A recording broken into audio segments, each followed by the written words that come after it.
So this was something that got everyone by surprise this week, which was the massive layoff from Microsoft, especially in their gaming division. For those of you who are unaware, this year we've been seeing a massive wave of layoffs. Let's see, in the gaming industry, layoffs 2024. I think we've seen in January, we've seen 6,000 layoffs. We can see here on the latest article from Statistica.com. And the Microsoft was one of the companies that was hit with a massive layoff from their Activision Blizzard and Xbox employees. Just to recap what is happening, so we've been seeing a lot of layoffs on the whole gaming industry. And Microsoft, because they acquired the ABK, Activision Blizzard King, they had a lot of new employees. So this is where it is interesting, because we can see here that Microsoft laying off 1,900 employees at Activision Blizzard and Xbox this week, while Microsoft is primarily laying off roles at Activision Blizzard. Some Xbox and ZeniMax employees will also be impacted by the cuts. So this is roughly, we can see here, 8% of the entire number of employees that Microsoft have. So they have 22,000 employees, which is huge. 8%. It seems not in percentage wise, it might not seem like a lot, but the fact that they fired, laying off is just a sugar-coated way of saying fired 1,900 people. Yeah, this is not good. I don't know what's happening in the industry. Some people might say that it's because they overhired during the pandemic, and that they have more employees that they need, especially because now Microsoft owns ABK and they have a lot of non-employees. So yeah, that's that angle. But also Microsoft just hit $3 trillion market evaluation. So if we go here, Microsoft, if we take a look at Microsoft market cap, yeah, Microsoft is now they did go down a little bit, but they are pretty much a $3 trillion corporation, and they laying off people like that, it does not look good. Okay, when we see these companies who are just around 50 to 100 billion dollars laying off people, it's already icky. But seeing Microsoft, which is over $2 trillion, they're pretty much $3 trillion now. It's just that they are fluctuating a little bit. See them laying off people like this, it does not look good. Some people might say this is late stage capitalism, that we see this contradiction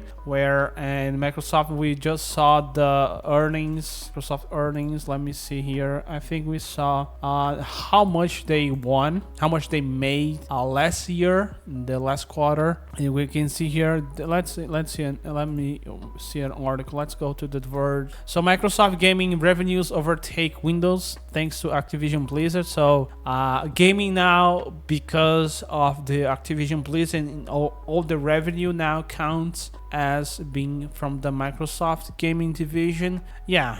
So they see that the software maker made $62 billion in revenue and a net income of $21 billion during Q2, which was 18% more. I want to see specifics. I think their division on just gaming, it's we can see here from The Verge, while the Microsoft Blizzard Activision is complete. Microsoft laid off 1,900 workers in the game division earlier this month. It wasn't earlier. It just was like 5 days ago. It was earlier this week. I think it was not this month. I think The Verge was mistaken here. So Microsoft Gaming contributed to $7.11 billion in revenue for the quarter. So I think this is the second quarter of 2023. So 7 billion, it's a lot. So they pretty much, if they keep this, they're gonna make like around $30 billion from gaming division. I think they're gonna overtake PlayStation on that front. Yeah, so they are making more money than ever. and they're still laying off people. I don't know. It's kind of very icky. I don't know what to say about that because they're still making money and firing people. This whole thing about Microsoft laying off people, I saw that a lot of people were criticizing. And I think I have the tweet from Modern Warzone, which is a profile that monitors COD. So wishing the best for everyone in the game industry. Let me see if I can find specifically the tweet that he talks about the number of people who were laid off from Activision. So I was seeing a lot of people that worked on Call of Duty, especially Sledgehammer. Let me see if I can find specifically that tweet. I think I'm just gonna take a while. This was some leaks from COD. I wanna see specifically. They might have around here. I mean, 2022. Yeah, I don't see that. Did I delete the tweets? Okay, let me see another tweet from James. Just Cording. Okay, so he said multiple sources tell me that Microsoft laying off the entire internal customer support teams from ABK, save a few, and Microsoft will outsource the rest to external companies abroad. ABK was one of the few pubs with a high quality internal customers. I didn't know about that because a lot of people were being shadow banned playing COD, and they apparently weren't able to play the game for weeks. So I don't know about their customer support being good, but overall it's really bad that happened. Especially because I want to see the quote from Sledgehammer. I wish I had that. I think I'm gonna open up this article from Insider Gaming. Yeah, so this is from January 24th. Sledgehammer Games is going back remote as it finds a new office. Okay. I found the article. I wanna see from where exactly they are laying off people. They fired 30% of the Sledgehammer Studios.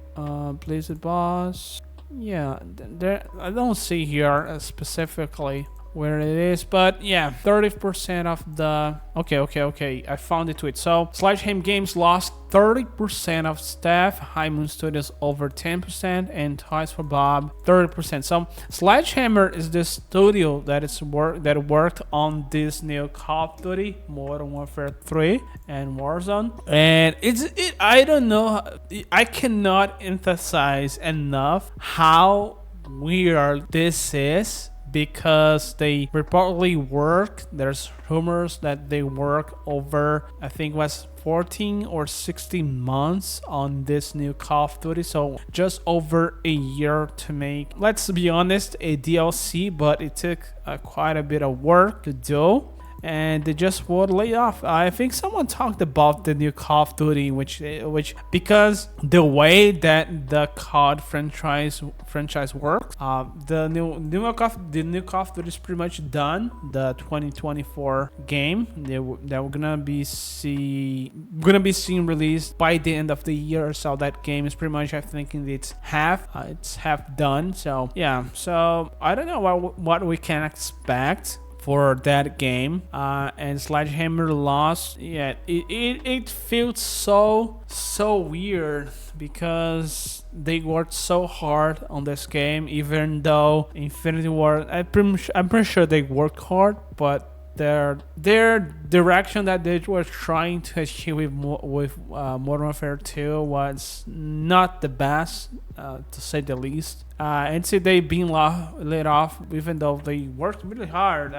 I've seen some parts of the map. They pretty much have done some homework on how to properly conceptualize that buildings, historical buildings, and doing 3D scans and stuff. That pretty much takes a lot of work. Also modeling objects. Yeah.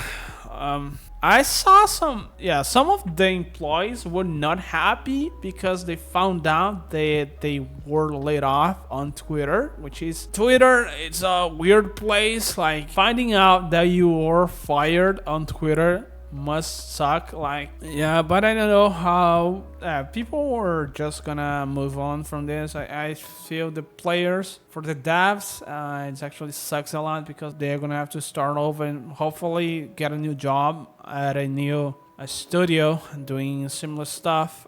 Yeah, it sucks, man. Especially because these companies, they don't even have the decency to prepare, like, yeah,